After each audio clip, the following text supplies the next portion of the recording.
بسم الله الرحمن الرحيم. الحمد لله، الصلاة والسلام على رسول الله محمد وآله وصحبه ومن اهتدى بهداه. اللهم أرنا الحق حقا وارزقنا اتباعه، وأرنا الباطل باطلا وارزقنا اجتنابه. دعاء سورة الزمر لسين سر سورة آل عمران. سورة آل عمران، آل عمران يعني بدم علي وخانوادي عمران. كعمران شيء وانباوكي مريم سلام خوای به و هروها او بنماڵەیە کە زەکەریا پێغەمبەری تێدا بووە، یەحیا پێغەمبەری تێدا بووە، عیسای تێدا بووە و یەکێکن لە بنەماڵە خواناس و دیندارەکان و خزمەتکارەکانی دین بووە خوای گەورە. طبعا سوورەتەکەی بە ناوی ئەوانەوە ناوناوە و فعلەنیش بەسەرهاتەکە و ڕووداوە گرینگەکان کە باسی ئەو بنەماڵەیە دەکەن لەدایک بوونی عیسا و هەروها گەورەبوونی مەڕیەمەی، پاشان لەدایک بوونی یەحیا و معجزەکانی عیسا پێغەمبەر سەلامی خوای لەسەر بێ زۆریان لەو سوورەتەیدا باس کراون. سوورەتی ئالی عیمران هەمومان دەزانین یەکێکە لە سوورەتە درێژەکان، طبعا 200 ئاەتە لە ڕیزبەندی قورئاندا، سێەم سوورەتە لە ڕووی ڕیزبەندیەوە، بەڵام سوورەتێکی مەدەنیە لە مەدینەی، دوای سوورەتی ئەنفال هاتوۆتە خوار و دوو بابەتی سەرەکی تێدانا، مەسەلەی عەقیدە و بیر و باوەڕ و پاشان کۆمەڵێک ئەحکامی جەنگ و شەڕ و بەسەرهاتەکان و ڕووداوەکانی جەنگی بەدر و هەروەها ئوحود و هەروەها موسڵمانان هۆکاری سەرکەوتنیان و هەروەها هۆکاری تێشکانی موسڵمانانیش و حکمەتی شەڕکردن و شەهیدبوون لە ئیسلامدا لەو سوورەتەیدا باس کراون. سەرەتای سوورەتەکەی تەبەن 8 ئاەتی یەکەم کە هاتوونەتە خوارێ، سەبەبی هاتنە خوارەوەکەیان ئەوە بووە کە کۆمەڵێک لە نەسڕانیەکانی نەجران، مەسیحیەکانی نەجران کە دەڵێن 200 ئەسپ سوار دەبوو کە چواردە گەورەی تەوان بنەماڵەکەی یانی ئەو عەشیرەتەیان لەگەڵدا بوون، جارێکیان هاتنە لای پێغەمبەر صلی الله عليه وسلم سەبارەت بە عیسا پێغەمبەر صلی الله عليه وسلم، پێغەمبەر صلی الله عليه وسلم پرسیاری لێکردن. طبعا هێندێک جار دەیانگوت عیسا کوڕی خوایە، هێندێک جار دەیانگوت یەکێکە لە سێ خواکان و هێندێکیانش دەیانگوت ڕوح اللهە و طبعا بە ئەمری خوای گەورە دروست بووە. جا پێغەمبەر صلی الله عليه وسلم پرسیاری لێکردن، فەرمووی باشە ئەگەر کەسێک منداڵی ببێ، منداڵ بەشێ دەچێ؟ طبعا گوتیان بە بابیان، گوتیان خۆ ئێوە چۆن دەزانن؟ والحاصل عیسا ئەگەر کوڕی خوای بێ دەبێت بە خوای بچێ، نەعوذ بالله. خۆ خوای گەورەش وەک دەڵێ نە منداڵی هەیە نە کەسیش خوای پەروەردیگاری دیوە. دیاتر گوتیان عیسا ئەگەر کوڕ بێ و وەک دەڵێ مەخلوق بێ، والحاصل پرسیاری لێکردن خواردنی دەخوار یان نەی دەخوار؟ وتیان بەڵێ دەیخوار. وتیان ئەی خوا بێ چۆن دەکرێت خواردن و خواردنی بخوا؟ و پاشان گوتیان عیسا، پێغەمبەر لێی پرسین عیسا هەموو شتێکی دەزانی؟ وتیان نەخێر. وتیان لێی خۆ ئەگەر خوا بێ، خوا دەبێ نهێنی ئاسمانەکان و زەوی بزانێ. ئەو جار پرسیاری لێکردن عیسا دەیخوارد و دەیخواردەوە؟ وتیان بەڵێ دەی. وتیان خوا نەدەخوا و نەدەشواتەوە. والحاصل هیچیان پێ نەما لە بەرامبەر پرسیارەکانی پێغەمبەردا صلی الله عليه وسلم، بەڵام ئیمانیشیان هەر نەهێنا ئەو مەجموعەیە. جا سوورەتی ئالی عیمران وەکو گوتم ناوە ئەسڵەکەی خۆی ئالی عیمرانە، بەڵام لە ناو مفەسریندا کۆمەڵێک ناوی کەشێنە. هەندێک لە مفەسرین پێی دەفەرمون ئەززەهرا، یعنی ئەو سوورەتەی کە باسی پاکداوێنی مەڕیەمەی تێدا کراوە. هەندێکی دیکە پێی دەڵێن سوورەتی ئەمان، چونکە ئەگەر کەسێک سوورەتی ئالی عیمران بە تەواوی بخوێنێتەوە لە بەرامبەر عیسادا تووشی هەڵە نابێ، نەوەکو جوولەکەکان کە توهمەی زیناکردن بۆ دایکی هەڵدەبەستن نەعوذ بالله، نەوەکو مەسیحیەکانیش کە عیسای بەخوا دەزانن. و هەروە پێ دەگوترێت سوورەتی کەنس کە کۆمەڵێک طبعا نهێنی و تایبەتمەندی تێدا باس کراون سەبارەت بە عیسا پێغەمبەر سەلامی خوای لەسەر بێ. پێ دەگوترێت سوورەتی مجادلە، چونکە سەرەتای سوورەتەکە تا 8 ئاەت زیاتری گفتوگۆ حیواری پێغەمبەر صلی الله عليه وسلم ئیمانداران بووە لەگەڵ مەسیحیەکان سەبارەت بە عیسا و بە لەدایک بوونەکەی و بە موعجیزەکانی و هەروەها پێشی گوتراوە سوورەتی طیبە لەبەرەوەی پاکداوێنی و خاوێنیەتی لە ماڵەی ئالی عیمرانی سەلماندووە سەبارەت بە گەورەی و سوورەتی طبعا ئالی عیمرانش کۆمەڵی فەرمودەی پێغەمبەرمان هەن صلی الله عليه وسلم لەوانە ئەبوو ئومامە بۆمان دەژێڕێتەوە دەفەرمێ بیستم کە پێغەمبەری خوا صلی الله عليه وسلم دەیفەرموو اقرأوا القرآن فإنه يأتي يوم القيامة شفيعا لأصحابه دەیفەرموو قورآن بخوێنن بێگومان قورآن لە ڕۆژی دواییدا دێت و شەفاعەت بۆ خاوەنەکەی دەکا پاشان فەرمووی اقرأ والزهرەوەینی البقرة وسورة آل عمران فەرمووی بەتایبەت لەناو قورآندا ئاگاتان لە دوو گوڵەکان بێ سورة بقرة وسورة آل عمران فإنهما تأتيان يوم القيامة كأنهما غمامتان تفرمن لروج دوائدا سورة بقرة وآل عمران دهندرين شويان لا پەڵەهەور دەچێت یان دەفەرمێت وەکو پۆلە باڵندەوانەکە سێبەر لەسەر ئەو کەسەی دەکەن کە لە دنیادا بەقەرە و ئالی عیمرانی خوێندون ئەو جار تەحاجانی عن ئەصحابهما بەرگری شەفاعەت و تکا بۆ خاوەنەکەی دەکەن ئەو جار وازیشی لێ ناهێنن بەجێشی ناهێڵن تا ئەو کاتەی خوای گەورە شەفاعەتی ئەوان تکای ئەوان بۆ ئەو کەسەی کە بقرة وآل عمران خويندو خواهي قورا قبولي نكا أجد فرمي اقرأوا سورة البقرة سورة بقرة بتايبت بخوين آقاتان ليبه فإن أخذها بركة فيربونو لبركردني سورة بقرة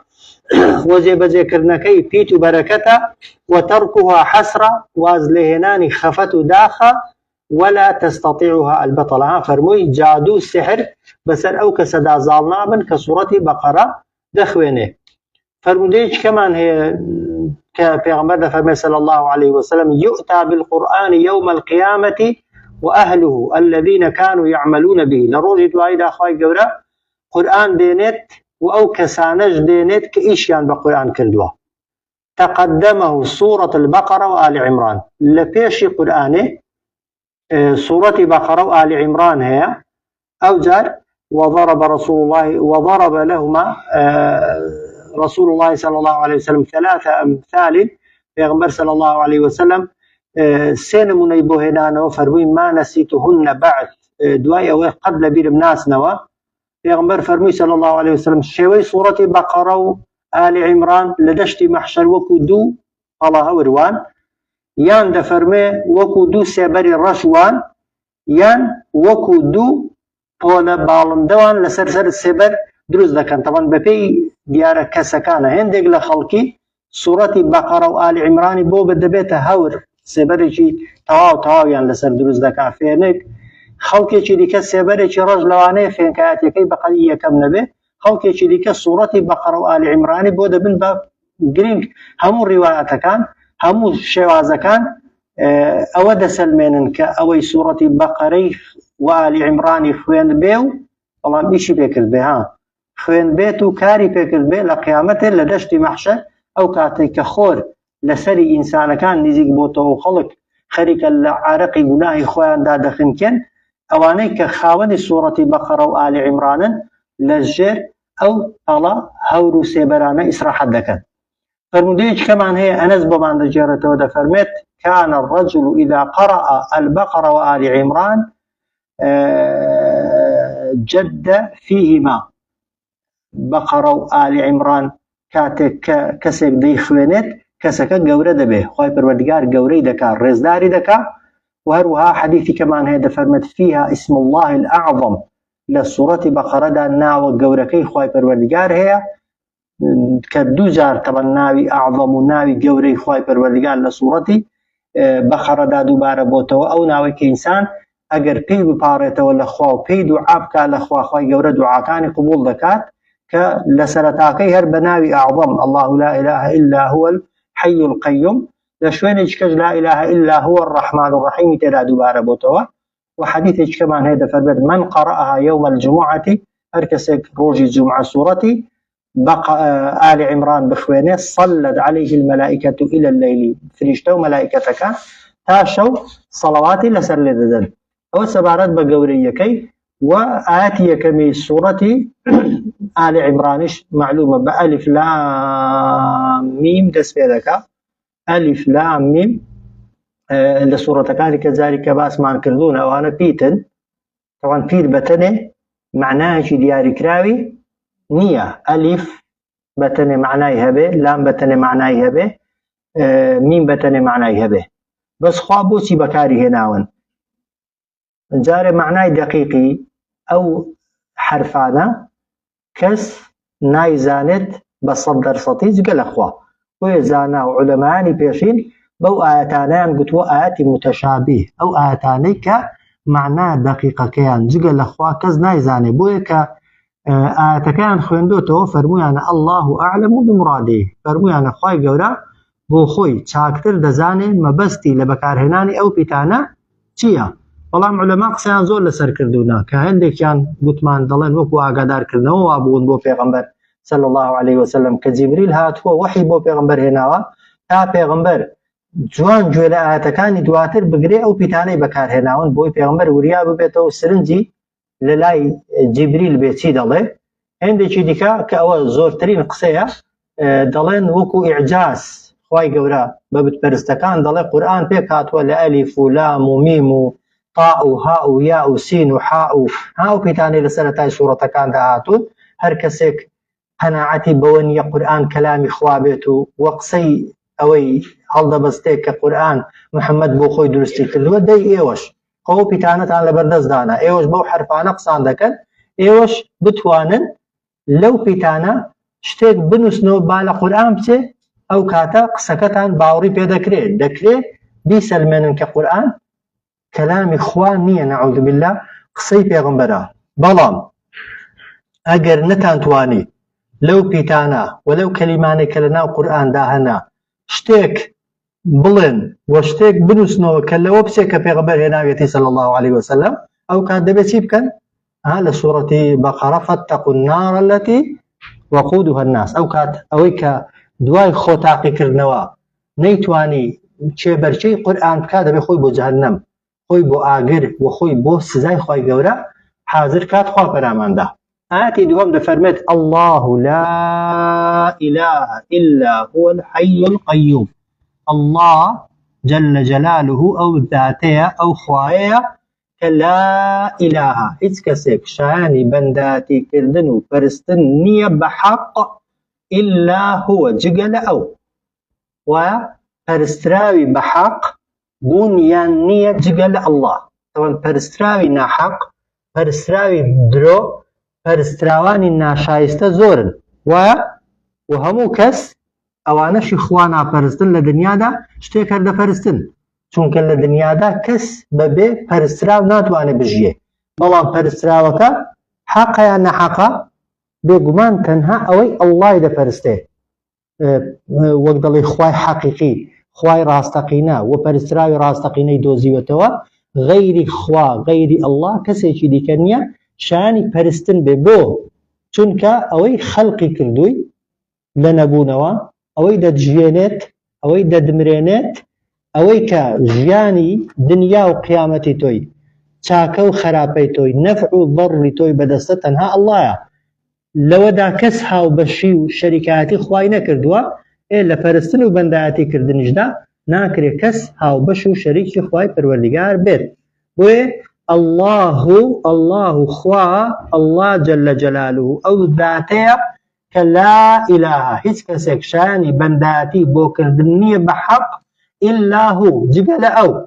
ئەو جار الحەی ئەو خوایە هەمیشە زیندوویە، ئەوەن خوای گەورە هەمیشە هەبووە و هەمیشەش هەردەبێ. ئەو جار القەیوم و خوای گەورە ڕاگر و مشورخۆری هەموو دروست کراوەکانیشێتی. الله خوا جل جلاله ئەو زاتەیە کە لا ئیلاها هیچ پەرستراوێک نییە بە حەق ئیلا هو جگە لە ئەو. الحەی ئەو خوایە هەمیشە زیندوویە، القەیوم مشورخۆر و ڕاگر و بەڕێوەبەری هەموو دروست کراوەکانیشێتی. أو جار نزل عليك الكتاب، نزل ناردوية يخواري عليك بسرتودا أي محمد صلى الله عليه وسلم الكتاب أو كتابة أو نسراوك قرآن بالحق بشويش راست. أو جار تايبت من ديش ديكي أو قرآنتيا مصدقا براز دانري لما أو برتوكاني كبين يديه كالبيش پیغمبر ولبيش قرآن هاتون تخواري كبريتين التي توراة إنجيل هم كتب آسمانيا كان. أو جار وأنزل التوراة والإنجيل وهروها أخواي قورا توراة إنجيل شي كاتي خوي ناردبون أخواري توراة بو موسى وإنجيل بو عيسى پیغمبر سلام خوالي سربه. نزل عليك ناردوية يخواري بسرتو دا خواي قورا الكتاب أو نسراوة أو كتابة بالحق بشوي راست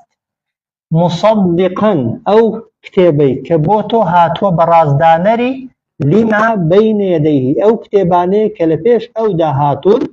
أو جر وأنزل وناردوشية يخواري خواي قورا التوراة والإنجيل توراة إنجيل كي ناردونية يخواري توراة إنجيل من قبلو فيش قرآن فيش پیغمبر صلى الله عليه وسلم هدى للناس أوانا كاتي خوي رين منيبون رقا بشانداني خلقيبون. أو جار وأنزل الفرقان وخواي قورا داشي بزاندو تخواري فرقان. أو فرقان يعني سي هندك دفرمون يعني قرآن هندك دفرمون فرقان صفتها مكتب آسمان يكانا وهندك لمفسرين دفرمون فرقان كتاب نية هستيك خواي پروردگار داويتي بپیغمبران سلامي خوان لسر بيت ودشيدا بكوملك خلق إيماندار وخواناس كا هستيك إنسان حق ونحقي راستي وناراستي بي ليكتري جيادة كاتوا پیغمبران سلامي خوان لسر بيت تيجل كتاب تيجل پرتوك كخوا بويناردون همويان أو هستشيان بي بخشراوة كحقيان بحق بينيوا بوي پیغمبران اوي قوتو يانا حقيان قوتو وانا حقيان لدم نهاتو تدري واوي كردو يانا حقيان كردو وشتينا حقيان نكردوا وخواي پروردگاريش هميشه دلي والي كردون حق بلينو حقا ويدا فرمين من قبل بيش قرآن خواي قبرة توراة وإنجيلي ناردبو هدى للناس بورين مني خلشي وأنزل الفرقان وخواي قبرة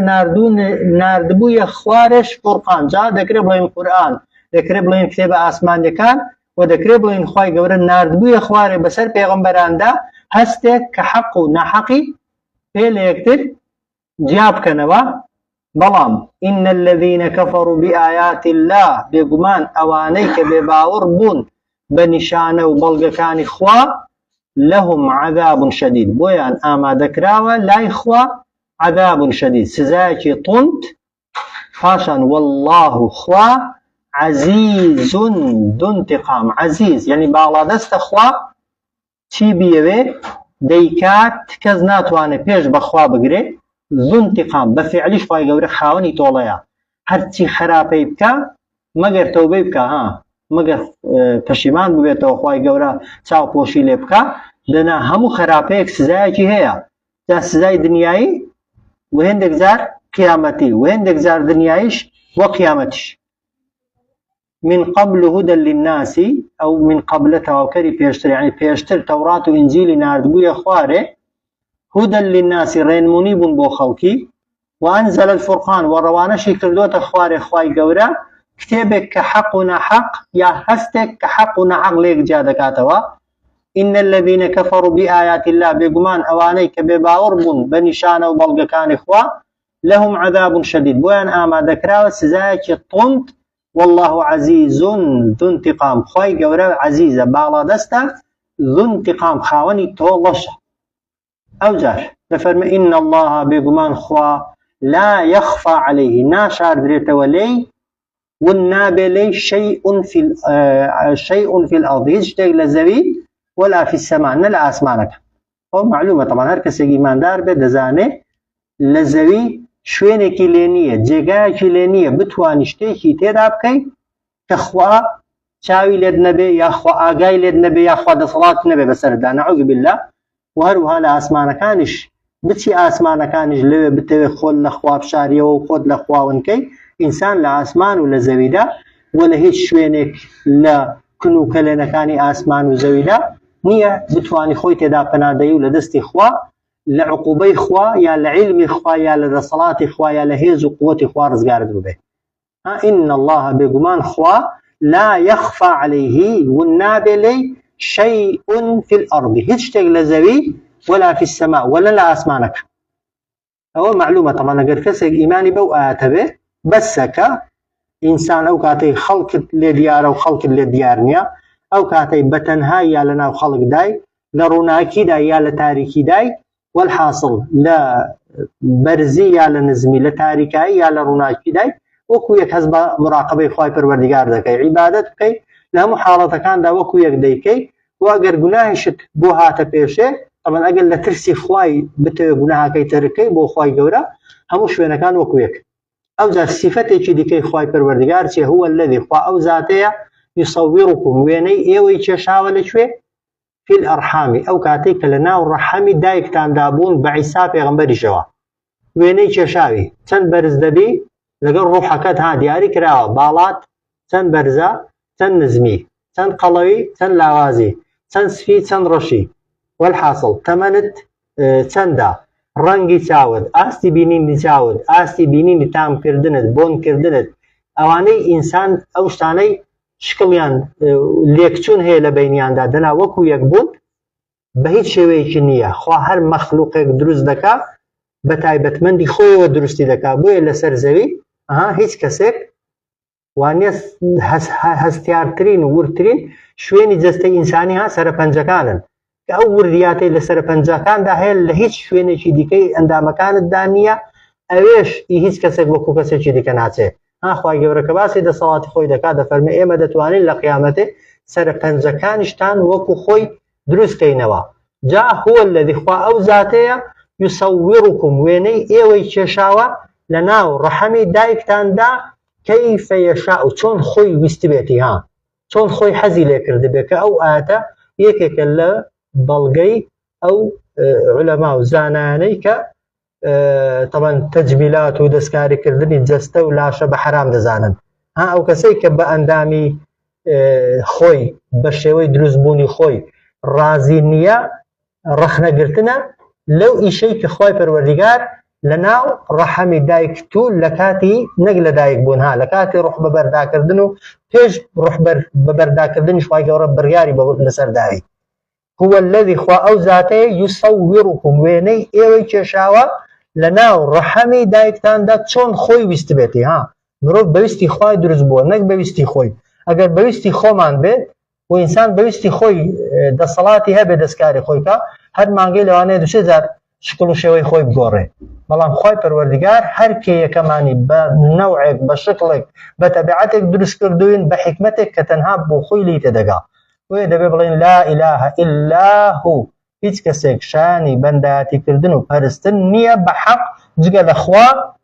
صفەتی ئەو خوایش چۆنە؟ العەزیز باڵا دەستە چی بیەوێ لە خراپەکاران عقوبەی دەدا و کەس ناتوانێت پێشی پێ بگرێ. الحەکیم بڕیار و یاسای خوای پەروەردیگاریش هەمووی لە شوێنی خۆیدا. ئاەتی دواتر کە زۆر زۆر گرنگە ئاگامان لێ بێت و لێ حاڵی ببین وەک خۆی هو الذي خوا ئەو زاتەیە کە أنزل عليك الكتاب منه هو خوا ئەو زاتەیە هو خوا الذي ئەو زاتەیە أنزل ناردوویەتە خوارێ عليك بەسەر تۆدا ئەی محەممەد صلى الله عليه وسلم الكتاب ئەو کتێبە ئەو نووسراوە منه لەلایەن خۆی. ئەوەن گومانمان نییە لەوەی وایە خوا ئەو زاتەیە کە ڕەوانەی کردووە ناردوویەتە خوارێ بەسەر تۆدا ئەو کتێبە لەلایەن خۆی کە بتپەرستەکانی مەکەی زۆر لەوەدا مجادلە و ئینکاریان دەکرد متهمیان دەکرد پێغەمبەر صلی الله عليه وسلم بۆی کە قورئانی بۆ خۆ نووسیوە و بۆ خۆی هەڵی بەستووە بۆیە هەر لەو لاپەڕەیدا خوای گەورە چەند جار تەئکید دەکاتەوە کە ئەوەی کتێبی ناردووە بۆ تۆ قورئانی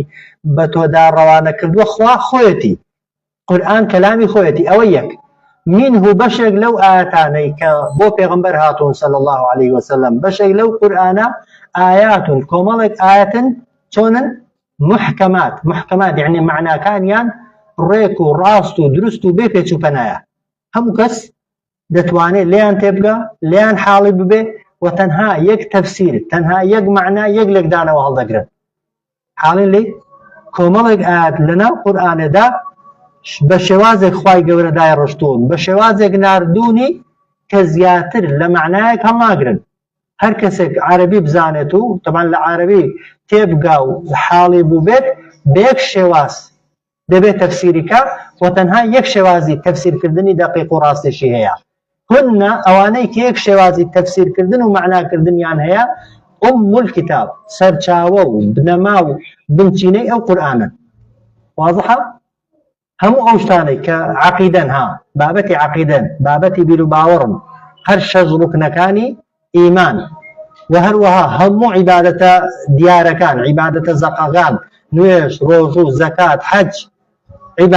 عیبادەتە دیارەکان بە کام ئاەتانە هاتوونەتە خوارێ بە ئاەتی محکەم بە شێوازێک هاتوونەتە خوارێ کە تەنها یەک معنە هەڵدەگرن بۆیە تەماشاکەن لە پێغەمبەرەوە صلی الله عليه وسلم تا کەس لەو دنیایدا بە مسلمانەتی دەمرێت لەو بابەتانەدا خلافی نییە ڕوکنەکانی ئیمان هەر ڕوکنەکانی ئیمانن هەمووانمان دەبێت وەکو یەک باوەڕمان بە هەر شەش ڕوکنەکەی هەبێ عیبادەت و خواپەرستیەکان هەمومان وە لە هەموو مەذهەبەکاندا نوێژ تەنها پێنج نوێژن نوێژی نیوڕۆ تەنها 4 ڕەکعاتە عەسر 4 مەغریب 3 عیشا 4 بەیانی 2 لە هیچ مەذهەبێکی دانیە نوێژی نیوڕۆی کردبێ بە 3 و عەسری کردبێ بە 5 و شتیوانیە عیبادەتە ئەسڵیەکان عیبادەتە بنچینەیەکان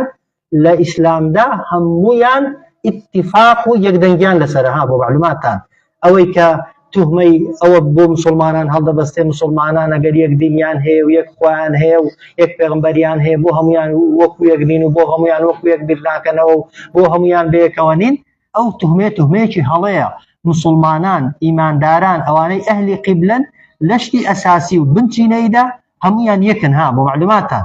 لە عیبادەتکردن و خواپەرستیدا هەمومان یەکین تەنها شێوازی عیبادەتەکان هەندێک جار شێوازی بەندایەتیەکان شێوازی چاکترکردن و باشترکردنی عیبادەتەکان جیاوازی و خلاف لە بینی مەذهەبەکاندا هەیە دەنا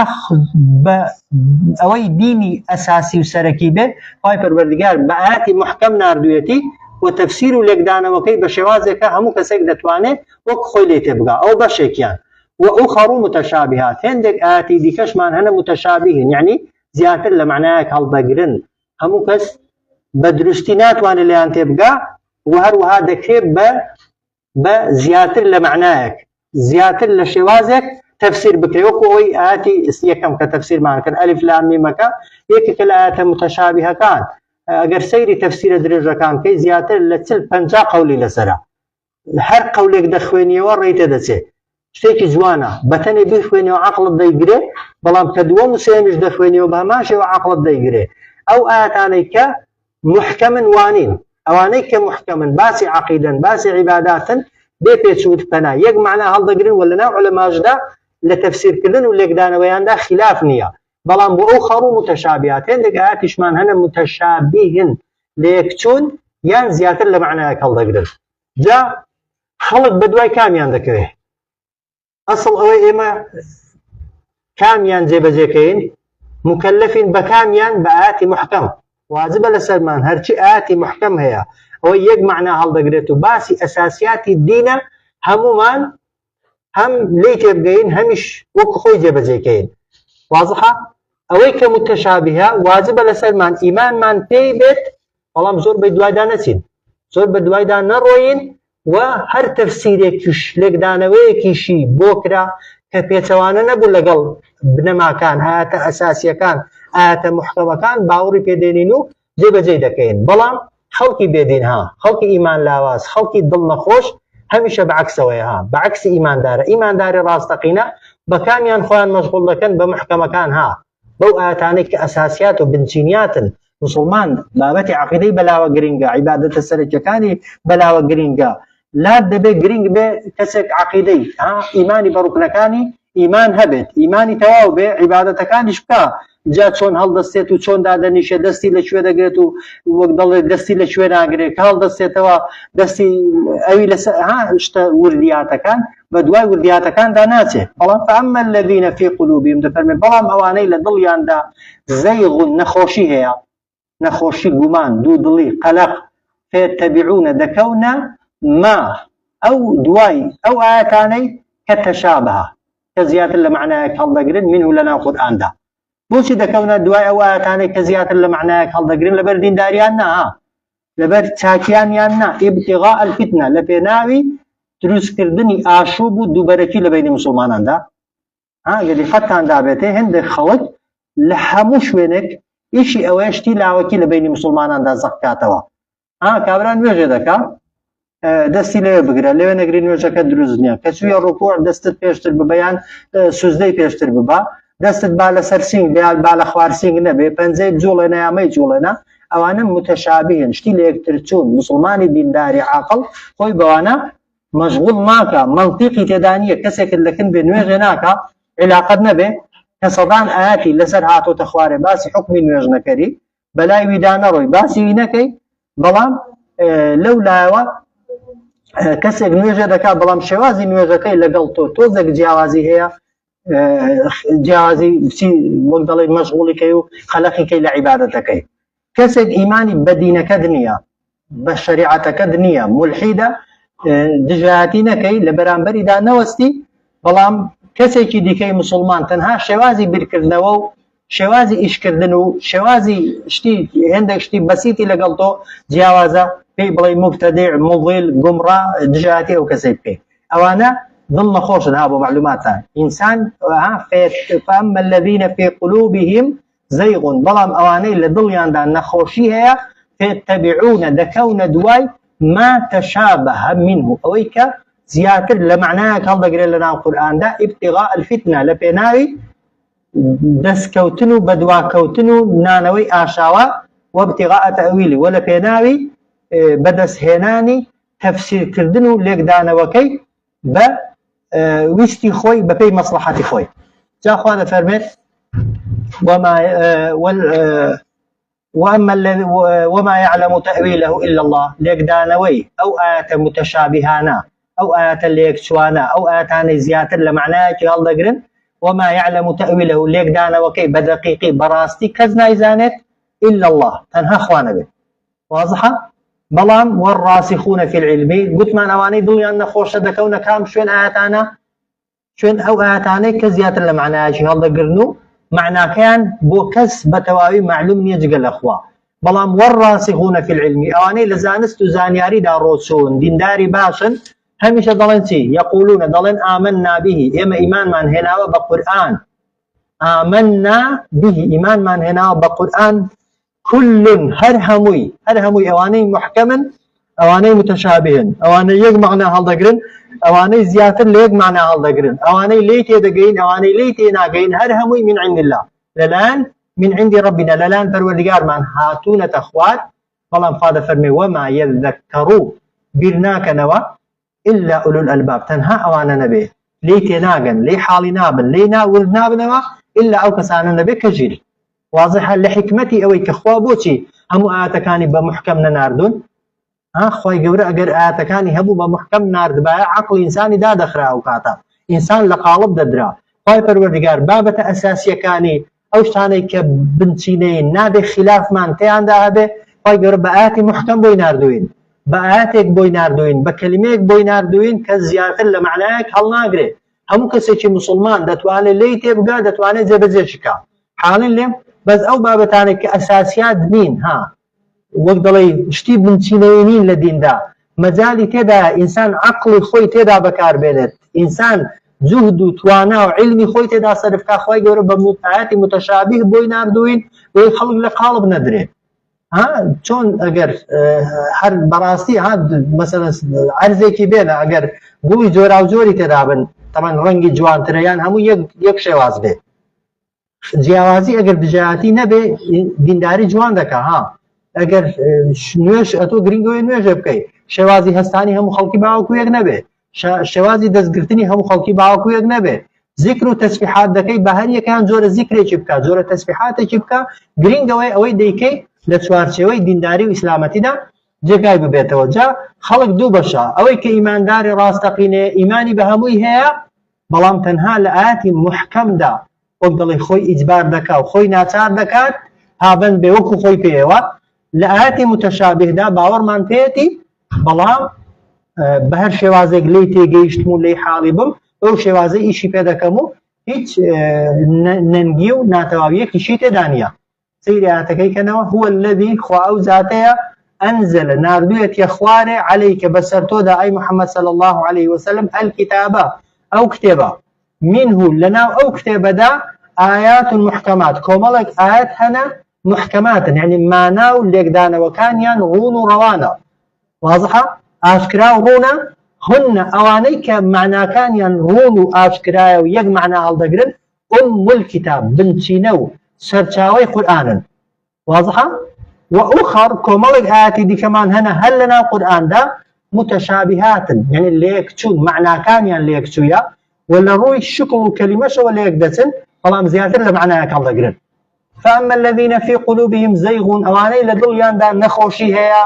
هميشه فيتبعون دكون شوين ما تشابه أو كان ليكتر دسيتو زيادة لمعنى يكالدقرن منه لنا القرآن دا بوشيش وادكا لبر ديندارياني ناوكو قلتم ابتغاء الفتنة وآشوبو دوبركيو ناكوكي دروس كالا بين مسلمان دا وابتغاء تأويلي وبو اوي تفسير لك دانوي بو كلمة كيفكا بو آيات كيفكا بوشتي خوي بحزي خوي ولقال مصلحته برجوان دي خوي بيكون جيني والله مقادة فرمي وما يعلم تأويله لك دانوي او آياتاني كزيادة لمعنى جي هالدقرن كز نايزاني بتواوي براستي بصبر صتي إلا الله زي الأخوة والراسخون في العلم أو نشك العلم زانستو زانياري داروتون هميشه يقولون دلين آمنا به إما باورمان هنا وبقرآن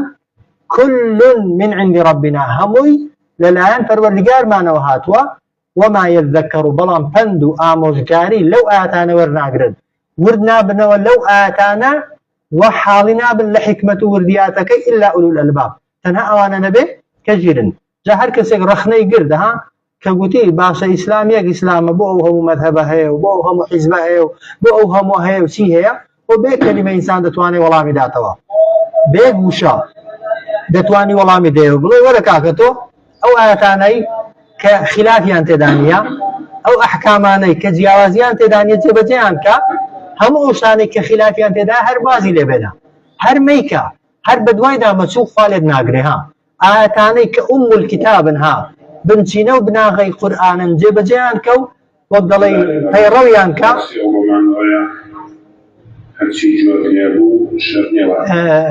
كوتا أو كيكا ربنا لا تزغ قلوبنا بعد إذ هديتنا وهب لنا من لدنك رحمة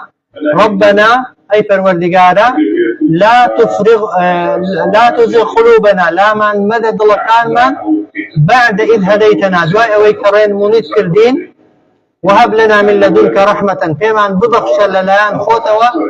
رحمة مهرباني خوي أنا فحصت وعارفين لك برو سروي وعارفين لك أنا إسلام حاشا لك تكليفي والإنسان قلنا مثل سبحان الله هرواركي راكي شد ليه قرواش ربنا لا تزغ قلوبنا أي پروردگارا لا مدد لكان من بعد إذ هديتنا دواء ويك هدايات ورين منيد كردوين وهب لنا من لدنك رحمة فيما بضخش لنا خوت ورحمة مهرباني إنك أنت الوهاب بيقمان تنهاتو بخشندو دتواني ببخشي ربنا أي پروردگارا لا تزغ قلوبنا لا مدد لكان من بعد إذ هديتنا دواء ويكرين منيد كردين وهب لنا من لدنك رحمة فيما ببخش لنا خوت ورحمة مهرباني خوت إنك أنت الوهاب بيقمان تنهاتو زور بخشنديو هم بخشنكان بدستون ربنا إنك جامع الناس ليوم لا ريب فيه أي پروردگارا ببيقمانيتو جامع الناس ليوم لا ريب فيه كوكروي خلقي ليوم لا ريب فيه لروجك ذاك هيج قماني تدانيا إن الله لا يخلف الميعاد بيقمان خواهي قوري بيسواني بليني خوي ناجولتوا هوي آقاتان لنوبي آخرين ربنا لا تزغ قلوبنا خواهي لا مدد لكان من بعد إذ هديتنا دواي أوي كرين منيت كردين وهب لنا من لدنك رحمة بمن ببخش للان خوت ورحمة مهرباني إنك أنت الوهاب بيقمان تنهاتو الوهاب زور بخشندي ربنا أي پروردگارا إنك بيقمانتو جامع الناس كوكروي خلقي ليوم لا ريب فيه لروجك داك هيج قمانك لهاتنينيا إن الله بيقمان خوا لا يخلف الميعاد بيتواني بيمانو بليني خوي نازلته صلى الله على سيدنا محمد وعلى آله وصحبه